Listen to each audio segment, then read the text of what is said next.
Hello guys! Ayan, ang video ito po ay ipapakita ko sa inyo ang ginawa naming sambusa. So, ayan, walad-walad cheese po ito. Huwag na natin itong galawin. Ito siya, ayan o, walad-walad cheese.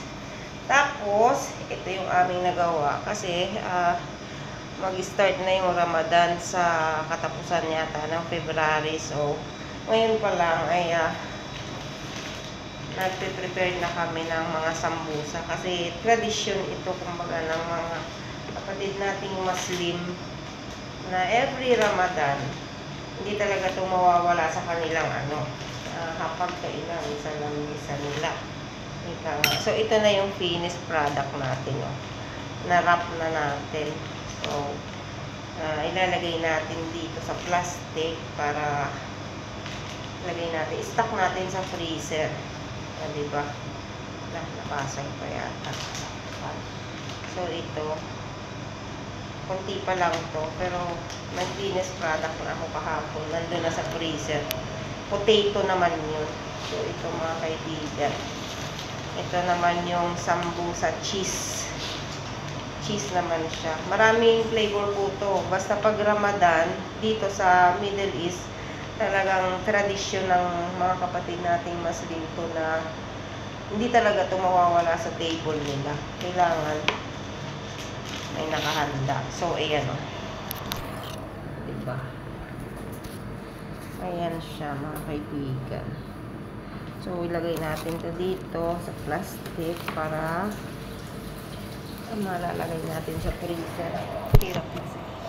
Nagka-camera. So, ayan. Ibabalot mo lang siya. Tapos ganito sa ziplock. And then, ayan.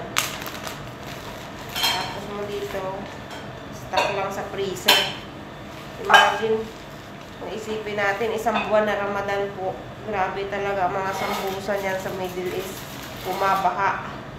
Lahat ng bahay siguro dito sa Middle East may ganito. Gahanda sila ng sambusa. Kasi traditional nila ito food ba? So, yan. Kailangan may sambusa talaga. So, maraming flavor to. Pwede kayong gumawa ng chicken, na potato. Ako nakagawa na ako ng potato kagabi. Pero konti lang. Dadagdagan pa. Actually, pupunuin pa yung freezer. Yung isang buong freezer. So, ayan. Lagay na po natin sa plastic. Yan, tapos, so ngayon, kada gabi, pagtapos ng cooking, ito na, magra-wrap ng sambusa. So, ayan, lagay na natin. Hanggang matapos to ang buwan ng January, gabi-gabi gagawa. So, ito na sa freezer. Aray. So, ayan na siya. Yung iba. So, ayan na siya, mga kaibigan. Ito muna. Bukas uli ang iba. So, diba? Ayan. So, ayan guys. Ganyan po ang trabaho ko. Pagka tapos ng cooking sa dinner, magra-wrap ng sambusa. Hanggang mapuno tong freezer na to. So, ito yung aking ginawang sambusa kagabi, Pero potato ito, patatas na niluto.